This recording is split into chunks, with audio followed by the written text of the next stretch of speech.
Hi, I'm Matthew McFarland. And I'm Eddie Estrada. And this is Highbrow. Lowbrow. Wow, I can't believe we're finally doing it. I know. We've been talking about this for a while now. This has been a podcast dream of ours. Yeah, so for those of you who don't know us, for those of you who aren't friends and family, who are obligated to watch and listen to us, or friends of us from our other podcast, Hot and Bravo'd, I'm Matthew McFarland. And I'm Eddie Estrada. And we are two best friends who live in New York City. And, Eddie and I, we first became friends a couple years ago. And I would say that, we bonded over quite a few things. I think the first thing we ever did together was we went to go see Frozen 2. Oh, yeah. And I cried because I'd never seen Frozen 1. And so you made me watch Frozen 1 before we went to go see Frozen 2. We started watching movies together pretty quickly. We found that we loved watching movies. We loved talking about them. But there was one thing that we noticed. So my taste in film, so I have loved the Oscar race. I have followed it since I was a little kid. I followed the movie festival circuit, so Cannes and Telluride and Venice and Toronto. I really follow the Oscar race every year. I am obsessed with the Golden Globes, the SAG Awards, all of that stuff, the PGA, the DGA. So my favorite movies, most of them are very what you call highbrow. They're rarefied. They're luxurious. You also are an actor, so right. These are the kind of movies that right. Like I watch these movies and I go, oh God, I want to be these actors. Like I want to, yes. So I would not say that is your area of expertise. What would you say is your So I just like movies. Like I think every movie that we have seen, I'm like, I liked it, even if it was terrible. And so my taste is, I have no taste. I will literally watch anything and everything. I'm like a garbage disposal. Throw it all in, I'll eat it all up. Yeah, so more. And I love it. And I love funny comedies, movies that like people will gloss over regularly. But I'm like, no, this is a good movie. But I also watched a lot of these movies as a child or in my teens and preteens, and I have a lot of emotional attachments to these movies. And it's funny because I'm shocked that you haven't seen these films, but you consider them lowbrow. Yes. That's not to say that they're not good. Some of these films are great. Like they're cult classics for a reason, but some, like the one we're going to talk about today, are not so great. So basically how this works is we're going to pick each week one of our favorite actors that we love, that has a career that we just think is so great for so many reasons. A lot of these amazing actors that we know and love have had both of these types of movies in their repertoire. And this is what we found was we like the same actors, but because of different movies. For completely different reasons, yes. So basically, and so like I said, most of the highbrow movies I have seen and most of the lowbrow movies Eddie has seen. So what we're going to do is we've each asked each other to watch the opposite movies. So I watched the lowbrow movie, which I haven't seen, and Eddie watched the highbrow film, which he has not seen. And we are now going to have a little discussion about what we discovered. But before we get into that, let's get into our highbrow and lowbrow moment of the week. Because obviously we're friends first. Yes. So we want to know what's going down. So what is your highbrow classy moment of the week? And what's your lowbrow not so classy moment of the week? Well, let's see. You know what? You know what's pretty highbrow? I work in a Broadway theater. Okay. And this is also like a little bit of a plug. I work front of house at a Broadway theater, and currently, right now at the theater is Death of a Salesman, the revival of the amazing Arthur Miller play, with an predominantly black cast. It's a transfer from the West End, starring the incredible Wendell Pierce and Sharon D. Clark.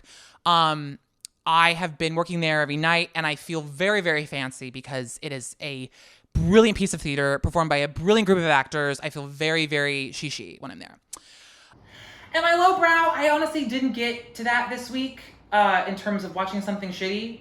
And this isn't really lowbrow. I actually like it a lot. It's just more like underground. But Hot Wings? Yeah. The hot ones on the YouTube series where people eat wings and they just like...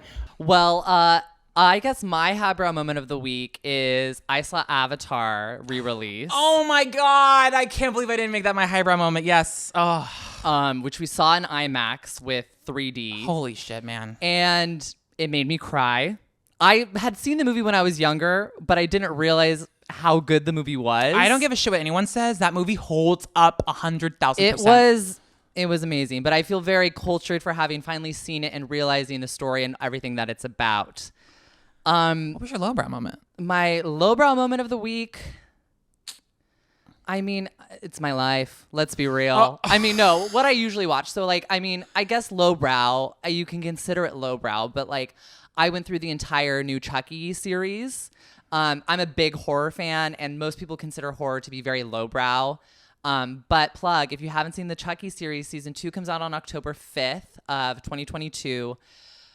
Season 1 was great. If you're a horror fan, there's so many like scene shots and fun stuff that are like, you know, they're cheesy, but it's good. So Yeah. I guess that's my lowbrow moment. I'm not trolling the streets like you. So I guess mine has to stay on the TV screen. That's smart. That's smart. That's good. That's good. Okay. So should we get into the actor of the week? Yes. Okay. So do you want to announce or do I want to announce? Go ahead. You can announce. Okay, just because he shares the same name as me, our actor this week is Eddie Murphy. Do you want to give a little bit of background about Eddie Murphy? Eddie Murphy. Got his start in SNL, and then in the 80s, like, became a very, very popular actor in things like 48 Hours, Trading Places, Beverly Hills Cop, and Coming to America. That's probably one of his most famous films. And then he made some very interesting choices later in his career, which we'll get into later. But then in 2006, 2007, he was one of the featured actors in the incredible movie musical that we're talking about today, the highbrow film of the day, which is Dreamgirls. So the highbrow movie today is Dreamgirls. Eddie, what's the lowbrow movie? So the lowbrow movie came out the same year as Dreamgirls, and that is probably one of my favorite films from childhood, which is, and I say that with a grain of salt because I rewatched this movie now. But it's Norbit. Yeah. So Eddie had the pleasure, the privilege, the honor of watching Dreamgirls, and I had to watch Norbit. So before we get into this, how do we get introduced to this movie? For me, my father, whose name is also Edward, also an Eddie, is a major Eddie Murphy fan. I grew up being a major Eddie Murphy fan. I think I've seen most, if not all, of his films. I grew up on like The Nutty Professor. I grew up on Norbit. I grew up on like Daddy Daycare. I grew up on like Yes. Vampire in Brooklyn. Yes. Trading Places. Like all these movies that he is in, I've seen. Yes. So I like to consider myself an Eddie Murphy aficionado, but I hadn't seen his highbrow movies. Right. But like, you are way more of an Eddie Murphy aficionado than I am. Yeah, and so how did you get into Dreamgirls? Well, I mean, I'm a musical. You're gay. Yeah, I'm a raging homosexual. I am a musical theater queen. It's my lifeblood. And this came out when I was 16. And I saw it so many times in the theaters. Dreamgirls, for those of you who don't know, is originally a musical that is loosely based on the life stories and rumors of the Supremes. Loosely, we'll talk about it. Yeah. We'll talk about it. So it's an incredible musical with some incredibly famous songs like And I Am Telling You I'm Not Going. And they adapted it to a film in 2006, and I saw it multiple times. It was Jennifer Hudson's big breakout moment after American Idol. And Beyonce, it was one of her first big films that she did. So there was no way I was not going to go see it. Yeah. And despite a little bit of clunky direction from Bill Condon, the film is so well done. The cast is incredible. It's visually beautiful. And I couldn't get enough of it. So I would say it's one of the best movie musicals of all time. Not the best. It's like in the top 10. But yeah, I just love, it's one that I will always pop on if I'm feeling, and Norbit I hadn't seen in years, but this movie I saw in theaters. I was 14 probably. I'm 2 years younger than you. And we bought the movie on DVD and I probably watched it 100,000 times. Like I used to be able to quote this movie. I mean, we'll get into it, but I don't know how you fucking did that. I could quote this movie. Even watching it again, I was able to like redo lines, and I was like saying, and I would remember things before they even happened. It was such a nostalgic watch for me because I do have so many memories of just being with like my brother and our family friends, like running around at our cabin after having watched Norbit and just being like, I don't weigh no 300 pounds. I weigh 165. How you doing? Like, Jesus Christ. nonstop. And to be fair, what was your awareness of Dreamgirls? I knew it was a musical. I knew Beyonce was in it. And I hadn't seen it because I was in a musical. I mean, I did musical theater, but like my musical theater as a child was I went to an all private school, and we would do like the Beatitudes or like Christmas in Hawaii, and they were like Jesus plays. So like my musical theater was like Melekaliki Maka is the Cool. Okay, great. So the Lowbrow started early for you. It was really early. It started with the pieces church. are coming together. Norbit, I only knew about it. I did not see it. I only knew about it, and we'll get into this later, because it's still believed to this day that it adversely affected Eddie Murphy's chances of winning the Oscar for Dreamgirls. But we're going to get into that later. So that is my only awareness of that film, that it was so bad that it almost ruined Eddie Murphy's career. He wasn't going to ruin his career. No, but that's just what you heard on the street. Okay. So I kept his career alive. Eddie Murphy can Clearly. thank me. Okay, so now what we're going to do is, Eddie, you're going to give me a synopsis of Dreamgirls. Since you just saw it, it's fresh. What is the plot? So can I say what I thought the plot was going to be initially? Oh my God, please. So what I wrote was initial thoughts. Dreamgirls is about a girl that will dream the most. About which girl will dream the most? My bet's on Beyonce. No. We will see. It's not about that. No. It's not about dreamers. It is not. It is the Diana Ross story. Okay. It's basically a movie about Destiny's Child before they dropped their fourth member. I'm kidding. Dreamgirls. I mean, you're not wrong. It's actually not. There's a lot of parallels in a lot of different things. 100%. But Eddie Murphy is in this film called Dreamgirls, and it is about three friends who come up from nothing and become the biggest sensation out of like Motown, essentially, like the Supremes. And it's about the conflicts that they have within the group, the conflicts that they have with the people that are managing them and helping them succeed. Like, what is their art really going to be for? Is it for themselves or is it for the money? It's about relationships. It's about struggle and overcoming life. It's just, it made me cry. I was like, and then at the end of the movie, I was in tears. It's good. It was a good movie. It was a good movie. Yes. So you basically got it right. So yes, these three girls from Detroit, they go to a singing competition. They don't win, but they are discovered by a man named Curtis, who's trying to become a manager, played by the wonderful Jamie Foxx in the film. He's very good. And he finagles his way into James Thunder Early's orbit, which is played by the amazing Eddie Murphy. And he convinces Eddie Murphy's character to take on the three girls as his backup, and it sort of starts their career. Eventually, Curtis finagles the girls to kind of branch off from James Thunder Early and become the Dreams. They go from being Dreamettes to Dreams. And conflicts begin there because Effie, played by the amazing Jennifer Hudson, who's usually the front woman of the group, is sidelined to the back, and Beyonce's character, oh my gosh, what is her name? It's Effie? Dream 1. I call them Dream 1, Dream 2, and Dream 3. Dina Jones. Dina. I do not remember a single person. You're rattling off these names like I would know them. All I have is their real names. Yes, okay. I do know me and names. It's not going to work. Yes. They're Dream 1, Dream 2, and then Dream you have, 3. and then you also have Anika Noni Rose, Broadway's amazing Anika Noni Rose playing Laurel. So at the beginning, and then she plays Lisa Rinna with that wig. But that's a whole completely different story. Wait, we'll get there. So yeah, conflicts arise when Dina becomes the front woman of the group. There's a falling out where Effie leaves. A decade goes by where the Dreams sort of ascend and Effie's left behind. With a new girl. With a baby Destiny's Child of her own. And with a baby daughter of her own. But eventually, Curtis's misdeeds are exposed. The Dreams reunite with Effie, all is well, except, unfortunately, James Thunder Early's character does die of a heroin overdose.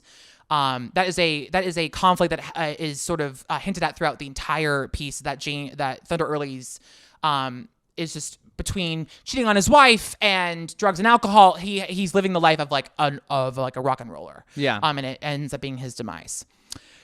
So yeah, you pretty much got it. What was give me some highlights, like your favorite characters, your favorite moments, Lisa Rinna's haircut. Go for I it. have a lot. So first was Jaleel White had a cameo at the beginning. I was like, Urkel? Urkel's in this movie? It was a small cameo, but I, of course, was freaking out about it. Also, I love their first song that they did. It was called like Move It. I wrote a quote. You better move. Yeah, my favorite line was, heart. "You're so horribly satanic, always got me feeling like the Titanic." I was like, brilliant songwriting. Beautiful. Eddie Murphy was playing himself. He is literally playing himself in this movie, except he has like a million kids with his wife. I don't think he's cheating, but I don't know his full backstory, so don't count me on that. White people ruin everything was my next note. Yeah. That's a big theme in this movie. We need more straight performers. We need the straights back. Oh my we God. need the straights back in the arts is what I said. Oh my God. Oh, because all the people in the movie are straight? Well, all the dancers. Oh, yes. And I was like, yes. we need more fucking stupid. heterosexuals in the arts. He's kidding. Can he? I'm not. Oh. Can he even sing?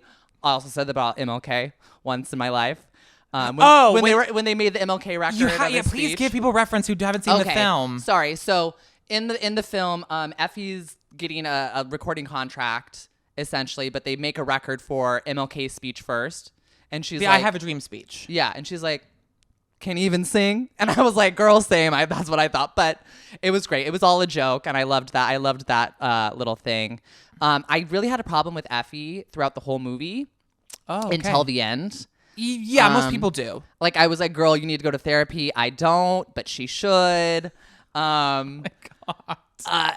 So another big thing of this movie for me was, and I'm telling you, is like the big song. It's like it. Act 1 finale. So a couple months ago, I went to go see not a film. I went to go see a musical called Wicked, which I hadn't seen since I was younger. And let me tell you, when they sang Defying Gravity before intermission, I was like, wait, this isn't the end of the show? Yeah. I thought, and I'm telling you, was the end of this show. So when it played right before intermission, I was like, what's going on here in this house? This isn't the end of the movie? But it wasn't. I don't know. It was, there's a lot of like weird things I noticed too. Like Beyonce's supposed to play Cleopatra in this like movie musical in the movie, like Deanna, her character. And all I could think was Foxy Cleopatra. Like I was like, she ended up playing her in Austin Powers, Goldmember. Literally, this is my taste. Now people are starting to see what's up. Then the house that Dina and Curtis live in is the same house from Last Man on Earth, the comedy. I was like, I know that house. Yep. It's like their Malibu house. Yep. There's also, I guess it's the times too, but like, Effie names her daughter Magic. And Curtis says something to one of them like, "Babe, you always be 16 to me." And I was like, that made me vomit too. Yeah, well, Curtis is a creep. He's a creep. He's low down. But yeah, two more things, and then I'll let you join into the conversation. Anika Noni Rose puts on this wig at the third act of the film, where she literally is Lisa Rinna. It's Lisa Rinna's haircut. I hate to say it. It's when she's singing. It's when they're doing the Patience song. When they're trying to get Curtis to let James Thunder Early sing this like really civil good rights song. Yeah, and he won't. And I was like, Lisa, you got to convince them. I also guessed that Jimmy Early was gonna die. Like literally after that scene done when he sang, and I literally was like, and Jimmy Early dies, and then literally 5 minutes later, it's like breaking news. Well, yeah, when Critters poo-poos their idea of recording that song, and he brings out the heroin kid, I'm like, oh well, he's done. He's gonna die soon. Yeah. And then Curtis is dating dating this girl at the end, and I thought it was Hoops from Flavor of Love. She looked almost identical. I was like, is that Hoops? Is she here? Is this her start? Another cameo. I guess it wasn't real. And then I thought One Night Only was a Diana Ross song. I didn't realize it was from Dreamgirls. One Night Only. I mean, it's another song that's been covered by every disco queen. Yeah, I was ever. like, oh, this is, and they even do a Diana Ross photo shoot. Like, I'm like, is this Diana Ross's story? No, it is. It's spot on. It's inspired by their story, yes. How does Tracy Ellis feel about it? I don't think she cares. I think she's like, awesome. Me. Dreamgirls is great. How does Okay. Evan and Ashley feel about it? Oh my God. All right. So, anything else you want to say? No, the cast is stacked. The cast is really stacked. It's a really good movie. Like I said, it made me cry. These are all like my funny tidbits, but if you've seen the movie, like, and we invite you guys to watch all the movies that we're going to be talking about. We're actually going to release our next 2 films at the end of this episode. Yes. But if you watch it with clear eyes, because I'd never seen it, it's an amazing film. Yes. And it's a jumpstart to so many careers. Like you said, Jennifer Hudson, this was her thing right after American Idol. I was the biggest American Idol fan. Like I actually wrote at my school paper. Right. Like recapping American Idol Right. back when, not my school paper, my local paper. Well, and to me, it's one of the biggest shocks of the earth that she wasn't like one of the that she wasn't either the winner of her season it was or a blessing. I mean, yeah, Because she would have been locked into those death contracts that they're locked into. Kelly Clarkson's finally free. yes, But because we could do From Justin to Kelly one time because I love that movie. That's a musical movie then- I saw. Give me a highbrow film she's been in, and we'll do it. She hasn't been in a highbrow film. Sorry, Kelly, I love you, but you haven't. So, before we move on to Norbit, should I just give a little more stats on the movie? Yeah, I want to talk about the movie with you a little bit more because I feel like I just kind of gave like a really weird. Well, so the notes. film, again, besides the direction's a little clunky. Bill Condon won his Academy Award for adapting Chicago to the screen. I love Chicago. Yeah, he wrote Rob Marshall's Chicago. The one with Catherine Zeta And Renee Zellweger. That's yes. her. So this is his. So this was him kind of after that taking charge like, and "I'm doing directing another." himself, and he Okay. also wrote Dreamgirls. So Okay. the adaptation of this is fabulous, and the direction is a little clunky, but it's honestly I think it was like one of his first films. I think it's really well done. The production value is phenomenal. I think it's visually beautiful. Mm-hmm. I think Jennifer Hudson never having done a film ever, I think that it is a spectacular performance. I think, This was her first film. yes. I mean, I think that there's so much of Effie already inside of her that I think she was just able to kind of Access it. really go. And Yeah. and I thought Beyonce was great too. Again, she's not at this point in her career, not known as an actress, only known as sort of a singer and a performer. I thought she was great.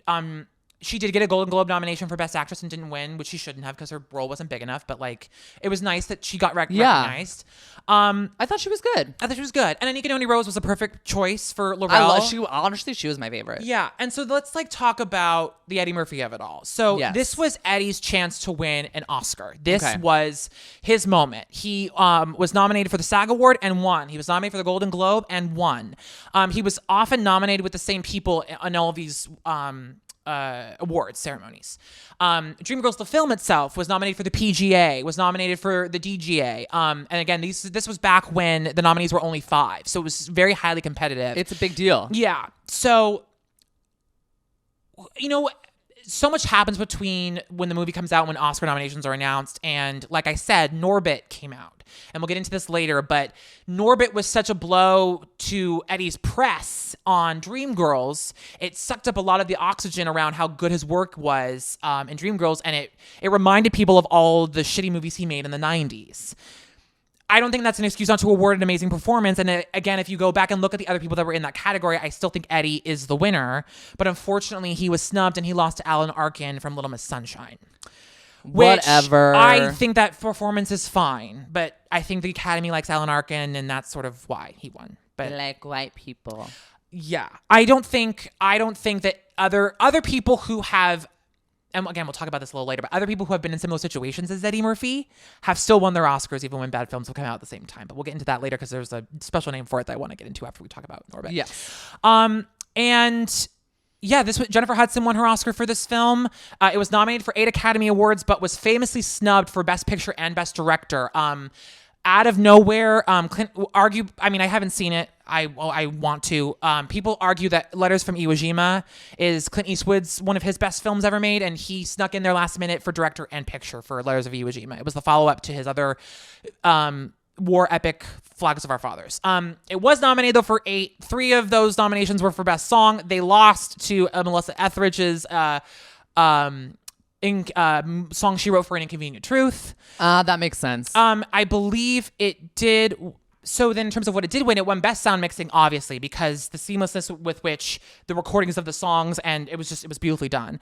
And then it won Best Supporting Actress, Jennifer Hudson. It lost 3 Best Original Songs, which was never going to win all 3. Costume Design, Art Direction, and Best Supporting Actor, Eddie Murphy. Bummer. So Darn. that's the highbrow moment for Eddie Murphy. Yeah. We now need to journey elsewhere. Okay, So why don't we take over and you talk about Norbit? Well, I want you to give me a synopsis of what Norbit is about really quick. This movie was so hard to follow that I had to write it all down. It's not hard to follow. The simple synopsis of this movie, give it to me. Okay. It's 1968. You're starting from the very beginning. Yeah, Norbit, a young, nerdy, I guess, young black kid, lives at the Golden Wonton Orphanage. Yes, it's a restaurant and an orphanage, as they are. And he's taken care of by Mr. Wonton. Mr. Wong. Mr. Wong. Gosh, don't get his name wrong. Also played by Eddie Murphy. Yes, Eddie Murphy is playing an Asian man in Asian face. It's like a full prosthetic. This is 2 minutes in. Anyway. This moment, I literally go, "Oh, Matthew's gonna rip me apart." For I this. literally wrote black man, Asian face. I can't believe this. So he's a young orphan just trying to make it in the world, and he becomes attached to this busty lady named Rasputia, and he basically gets tricked into marrying her. She's very abusive, very destructive, very mean. Their sex life is very athletic, I would say. Happy President's Oh my Day. God, I totally stopped taking notes because now I'm so confused. Oh, no, wait, okay. Tandy Newton, there we go. So then, fast forward, Norbit and Rasputia are married. Oh God, by the way, Eddie Murphy also plays Rasputia, if you didn't connect those dots. So I have things I want to talk about with this, though. Anyway, so they get married. They're having a miserable time, or rather, Norbit is. One thing I forgot to mention is when he was a child in the orphanage, he connected with a young girl there, Kate, and they had a really strong bond. But unfortunately, they were separated when Kate got adopted and Norbit didn't. And so then, fast forward all these years later, Norbit's miserable, married to Rasputia, and Kate appears. She materializes, and they reconnect, and it's so wonderful. But unfortunately, Tandy Newton's character Kate is dating this guy named I don't know what's his character's name, but Dion, played by Cuba Gooding Jr. The cast is actually pretty good. It's a great cast. It's stacked, and basically it's this. Oh yes, okay. So then there are Rasputia and her brothers. Yeah, so there's 3 brothers. So yeah, Rasputia and her brothers kind of team up behind Norbit's back with Dion. Yes. To buy out the orphanage. Yes. Because the restaurant has a liquor license. Okay, yeah, give me this because I don't really remember. And they want to open up their titty bar called Nippleopolis. And the only way that they could do this is because it would take too long to get a liquor license anywhere else. So they were like, we'll take over the Golden Wonton and make that Nippleopolis. Yes. So long story short, those plans are thwarted. Norbit saves the day. He saves the orphanage, and him and Kate are reunited, and they fall in love, and everything's great. And they get married under the big oak tree. Yes, they get married under the big oak tree. It's a beautiful romantic comedy that true love always endures. So I'm gonna just read off some. So that's the plot, if you can call it that. I'm gonna just read some other notes that I wrote. David Newman. Okay, actually, so a friend of mine, Diana Newman, an amazing opera singer. Her father is David Newman. The Newmans are a very famous musical family. Randy Newman, Thomas Newman, her father David Newman. They're all musicians, composers, whatever. David wrote. David is more of a conductor. He's a famous conductor, but he also writes as well. And if this is the same David Newman, which I believe it is, he wrote the score. So Diana, you and I have to talk. I need to interview your father. But let me say, the score and soundtrack of this film not bad. is great. I will. That's the music of this film is amazing. Yes. The soundtrack's fire. It's all music I listened to growing up. So it might not be for everybody, but right. It's fun. And then I forgot that Eddie Murphy's shtick is to play everyone. I truly forgot that. So I literally sat there looking at Mr. Wong going, who the fuck is that? And then started cackling, being like, holy shit, it's Eddie Murphy. Why did I not assume? Oh God. See, I find so much art in that, like him and Tyler Perry. Like I would love to do a movie where I play everyone in the movie. I mean, I think it's great. That's fine. Just not Mr. Wong. Asian faces, maybe not. No, I will only play myself. Cool. Or like versions of me. Quote, you married a gorilla. That's talking about Rasputia. Good little racist humor. Tons of homophobia in this movie. There was like 2 parts. Tons. Like I said, the breaking the bed montage, I had to pause it. I was like, gee, I had to take a second. Titty honks? Oh, yes. So, something that would happen in the film a lot is Rasputia, every time she'd get into her car, her boobs would be so large that they would press up against the steering wheel and honk. So she'd always have to bust up against the steering wheel a great gag. get her seat back. I love the Marlon Wayans plays a cameo as a fucking weird dance teacher who sleeps with Rasputia. His name is Buster, and he does what's his selling hose? No, it's Topper Size, right? Isn't it? Yeah.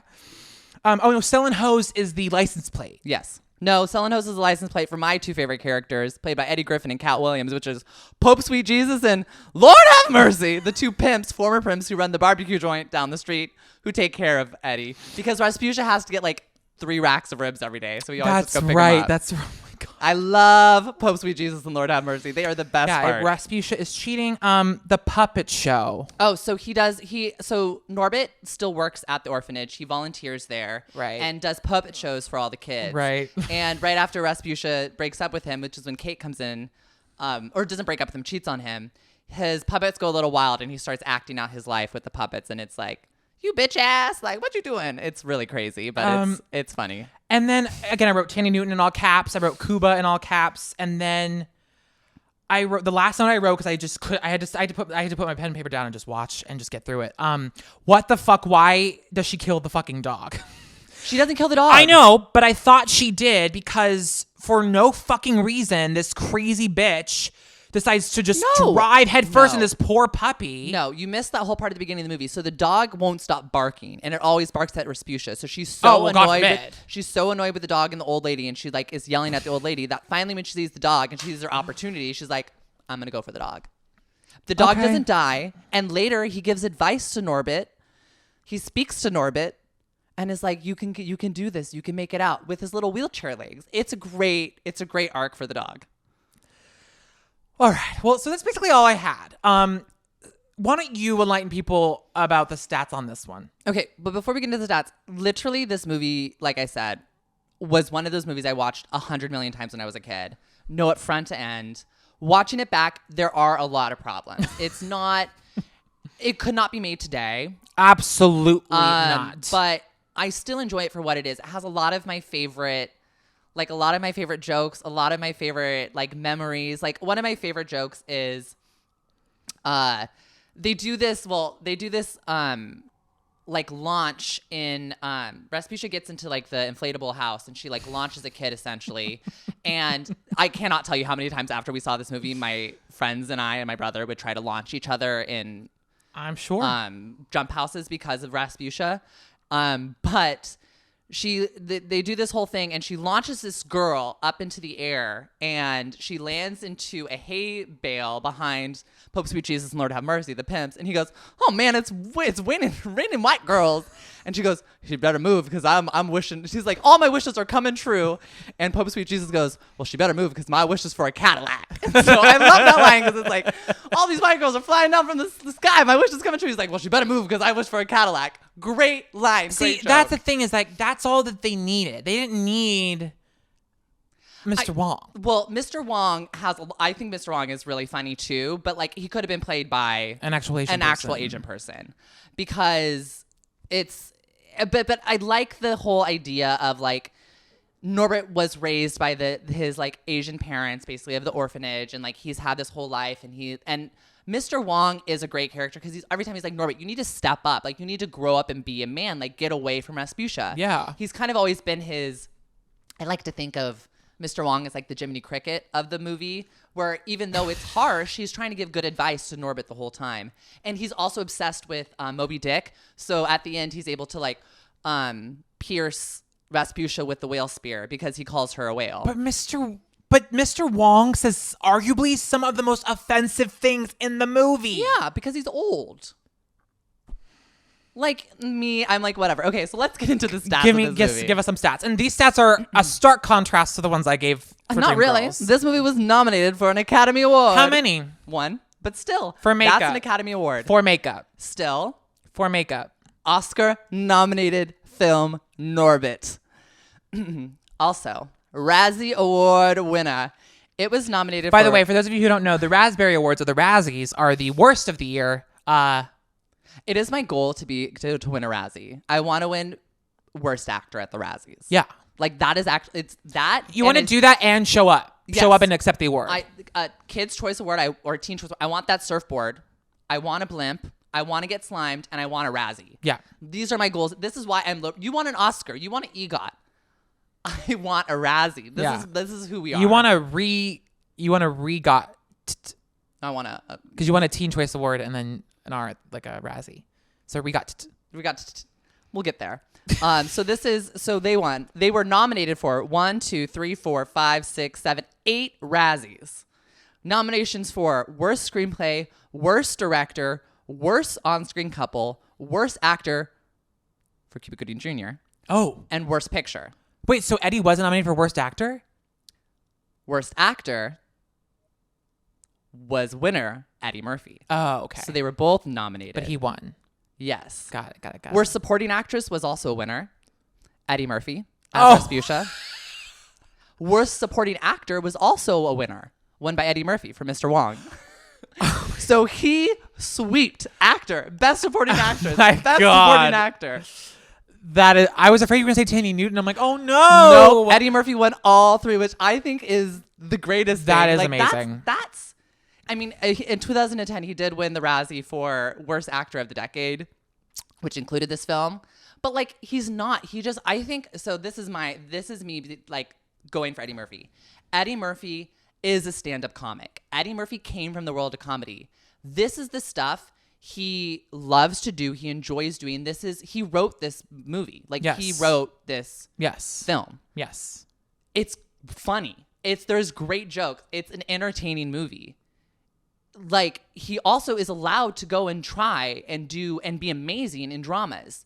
It shouldn't affect him either way what he decides to do, if he decides to do this movie or not. I think there are plenty of other actors who have bad movies that people don't rag on like this. Like, yeah, there is bad things in this movie, but there's so much worse in other films. And like, I think this, I don't know. I think people were just like, it's like a whiplash. Yeah, because he started out so strong on SNL, and with his first films, he started out so strong, being not only himself but being funny, but also it showed his range of his expertise. And then when he got into like the Dr. Dolittle of it all, the Daddy Daycare of it all, when he in the 90s and in the 2000s, those are all my favorite movies. Daddy Daycare, I know, but they're kind of a mess. Like they are. The joke. Not all the jokes land. Some of them are highly offensive. Yeah, they're So now, getting into, though, this particular moment that we're talking about, Norbit and Dreamgirls, I actually want to...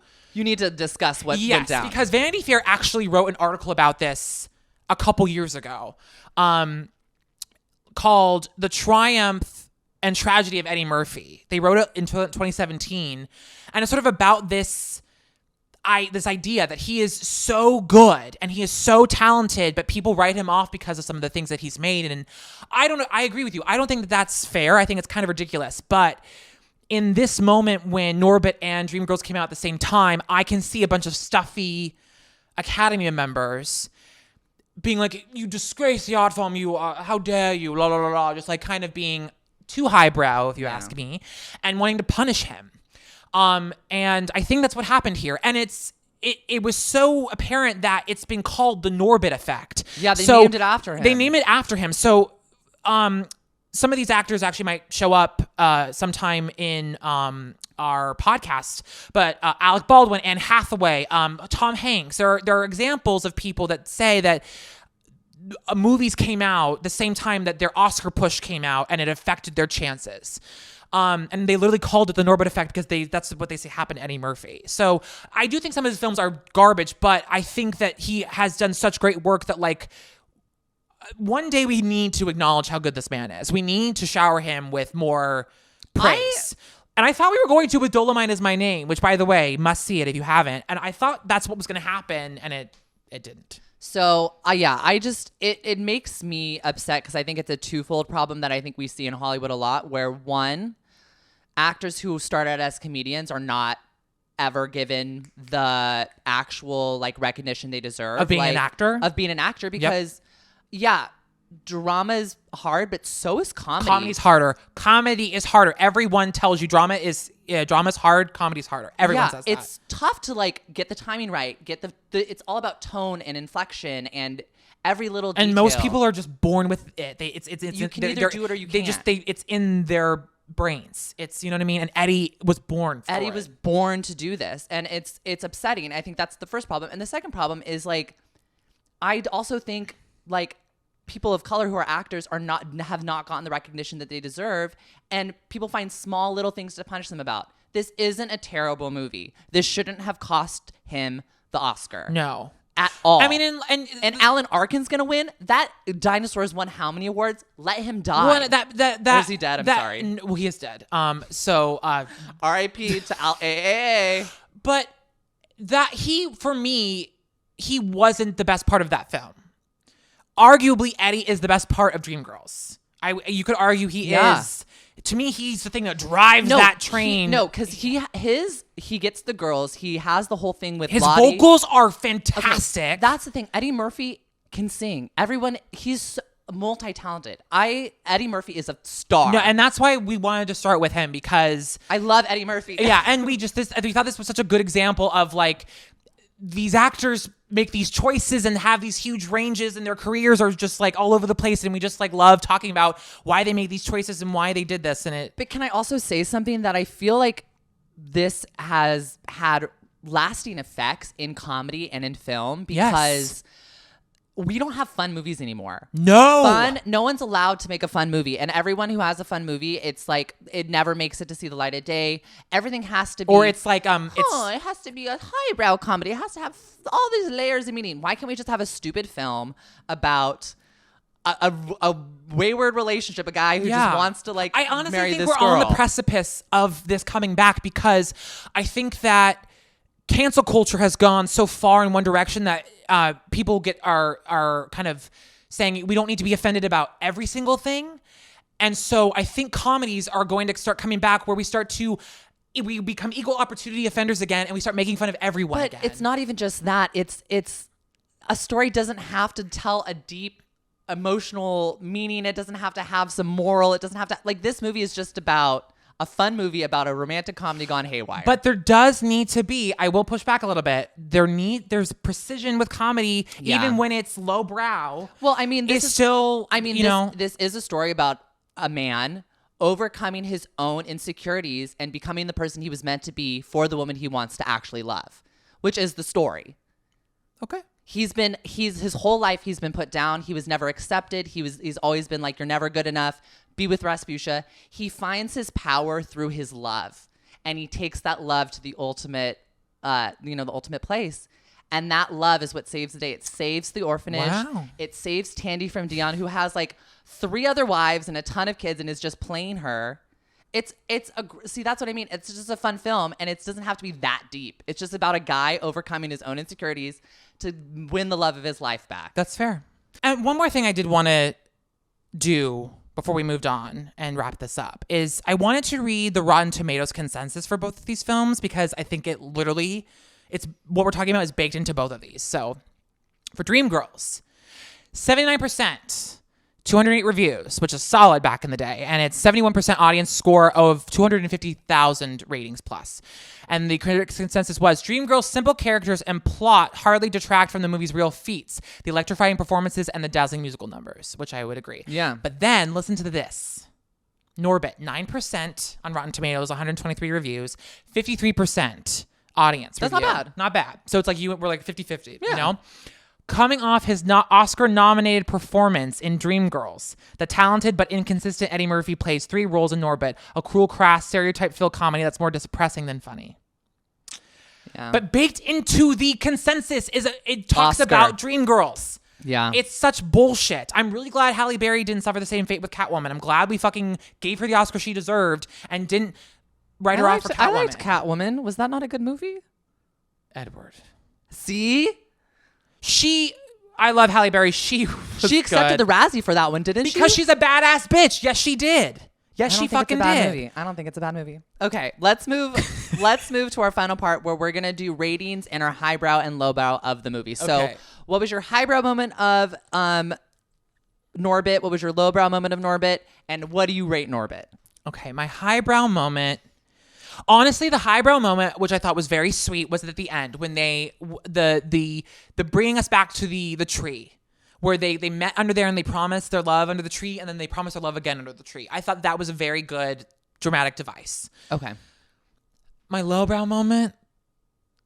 I mean, I don't know where to begin. I think him playing all 3 of those characters is Mr. Wong is so bad. I everything that came out of his mouth was so offensive. That has to be the worst. He's a lot. Mr. Wong is a lot to take in. Okay, come over, Link. Get over here with your bad self.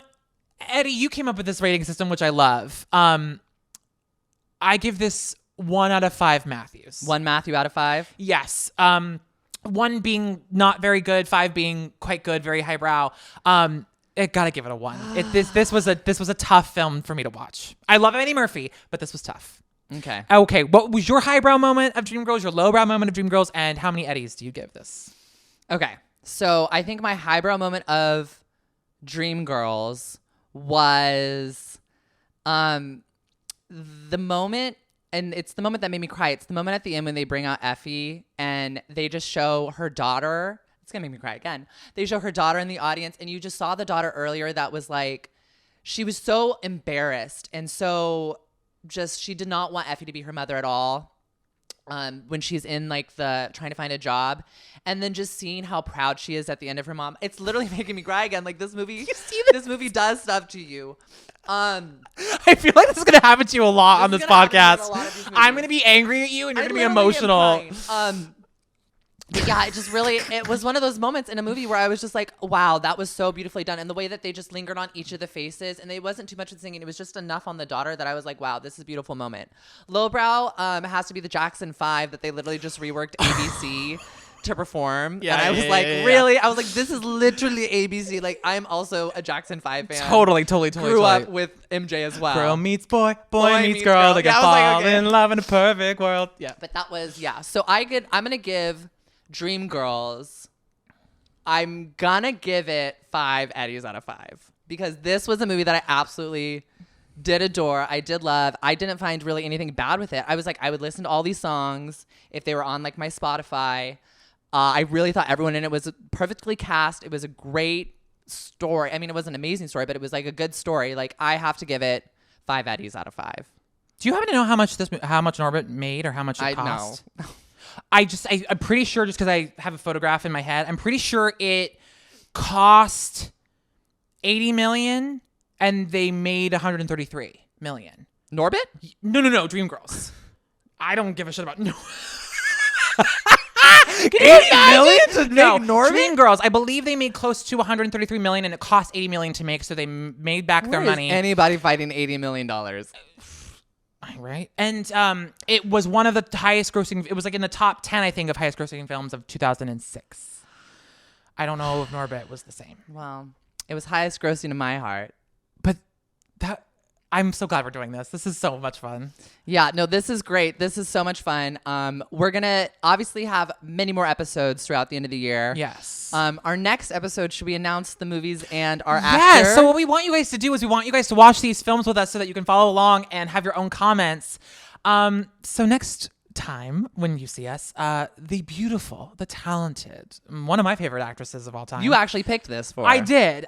Sandra Bullock will be our actor extraordinaire. The Highbrow film that we will be watching is the 90-minute brilliant movie directed by Alfonso Cuarón, Gravity. And the Lowbrow movie is one that I saw in theaters. One that I thought was hilarious at the time. And I was like, wow, Sandy, you got it. Great comedy, all about Steve. And let me just say, it was hard to pick between All About Steve and Speed 2 Cruise Control, but I think we picked... No, I mean, Speed 2 Cruise Control, I love a good speed. So it's... And But again, so I do haven't you too. seen All About Steve, so that's sort of why we picked it, because Yeah. I need to see it with fresh eyes. And You would have... I think you've already seen Speed Cruise Control, right? Yeah, like when I was a kid. Yeah. And that's not really a bad movie. No, it's a terrible movie.